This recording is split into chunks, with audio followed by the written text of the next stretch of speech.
কোনো হাত নাই, শেষ নাই, শুরু নাই। আর আল্লাহ নিজে বলতেছে ওয়ারা ফানালাকা যিকরাক, নবী গো আমি আপনার শান বাড়িয়ে দিয়েছি। বড় যখন বাড়িয়ে দিয়েছি, কোনো হাত নাই, শেষ নাই, শুরু নাই। আর আল্লাহ নিজে বলতেছে ওয়ারা ফানালাকা যিকরাক, নবী গো আমি আপনার শান বাড়িয়ে দিয়েছি। বড় যখন বাড়িয়ে দিয়েছি, কমাবে কে? কমানের মালিক কে? লিখবো কি, বুঝবো কি? ফেরেশতারা আদব নিয়ে মজলিসে বসে যায়। সুবহানাল্লাহ। কি বুঝেন? দুই কাদের ফেরেশতা আপনাদের কাঁদেও নেই, বলতেছি কাঁদেও নাই বলে আছে। ওনারা আছে আপনাদের সাথে, কিন্তু কাঁদে নাই, ডান বামের দিকে বসে গেছে। আবার মাপতে যান না, সিফা দিয়ে বসলো কেমন ওনারা? মাপতে যান না, ওনাদের এক একজনের হাইট, জিবরিল আমিনের হাইট হলো এখান থেকে লহে মাহফুজ পর্যন্ত। কি বুঝলেন? লহে মাহফুজ চিনেন কোথায়? আওয়াজে মনে হয় হুজুর ডেইলি আসা যাওয়া হয়, কোনো আওয়াজ নেই, পুরো কবরস্থান হয়ে গেল। কি খারাপ লাগছে মনে হয়?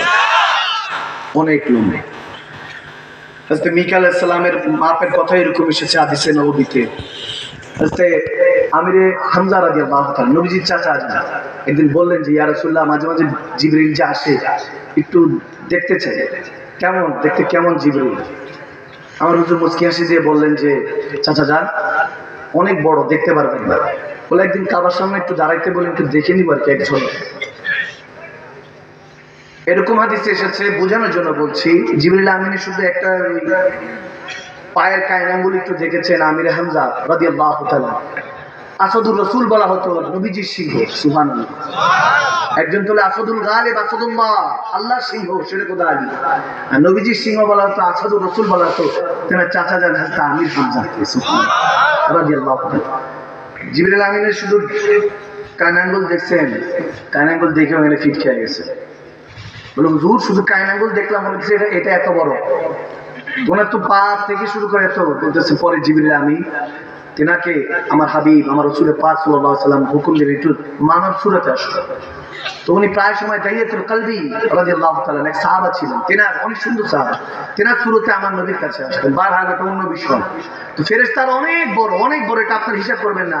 মাসজিদ থেকে মাগরিব, খালি পৃথিবীর আল্লাহ যা বানিয়েছেন ফুল কায়নাত, জিবরিল আমিনের দুই কাদের মাপই হলো মসজিদ থেকে মাগরিব। সুবহানাল্লাহ। হাজার হাজার বছর লাগবে, আপনার সম্ভব না। ঈসা রুহুল্লাহর কাছে এক বুড়ি এসে কাঁদতেছে, হুজুর আমার দুইটা সন্তান ছিল, মারা গেছে। বলে কি বলেন? আল্লাহ বেহেশত নসিব করুক, আমিন।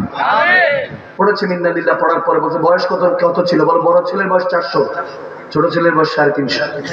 হাউমাউ করে কাঁদতেছে, এত অল্প বয়সে নিয়ে গেল আল্লাহ। আপনারা হাসেন, উনি কাঁদে। আপনারা বুঝে আসেন, বলে হুজুর এত পর্যন্ত তো কেউ 100 পারেনি তো বলি আল্লাহ। আর উনি 400 350 বছর বলতেছে আমার বাচ্চাগুলো একটু কুচি ছিল, ছোট ছিল, আল্লাহ নিয়ে গেল 350 বছর 400 বছর।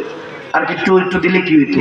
হাদিসটা যখন পড়তেছি মুচকি হাসতেছিলাম যে আল্লাহু আকবার। ঈসা রুহুল্লাহ 3-4 জন উম্মত নিলেই তো পুরা আমাদের শতাব্দী হয়ে যাবে, আমাদের বাপ দাদার হায়াত হয়ে যাবে। অবস্থা না?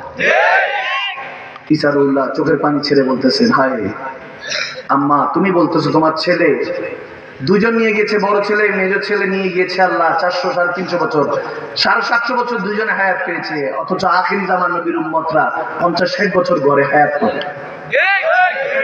বুড়ি চোখের পানি ছেড়ে মুছে বলতেছে, কি বলেন হুজুর? আল্লাহ, এটা কিভাবে সম্ভব? ওরা দুনিয়াদারি কিভাবে করবে, সংসার কিভাবে করবে, ইবাদত কিভাবে করবে, কবে মানুষ হবে, কবে অট্টালিকা, টাকা পয়সা এগুলো কিভাবে করবে, এগুলো সব কিভাবে পালন করবে, এইগুলো করে আবার তওবাতুন নসুহা করে আল্লাহর কাছে ক্ষমা চেয়ে জান্নাত কিভাবে কামাবে? ঈসা রুহুল্লাহ বলতেছে, খেয়াল করো না, আমি বলেছি আখিরি নবীর উম্মত। আখিরি নবী কোন নবী? আরো জোরে বলুন না, আর একটু মহব্বতে বলুন না। আমার নবী আপনার নবী, ঠিক না? হুজুর সাল্লাল্লাহু আলাইহি ওয়াসাল্লামের কথা হচ্ছে, বলে আখিরি নবীর উম্মত বলেছি। ওই নবীর উম্মতের এমন শান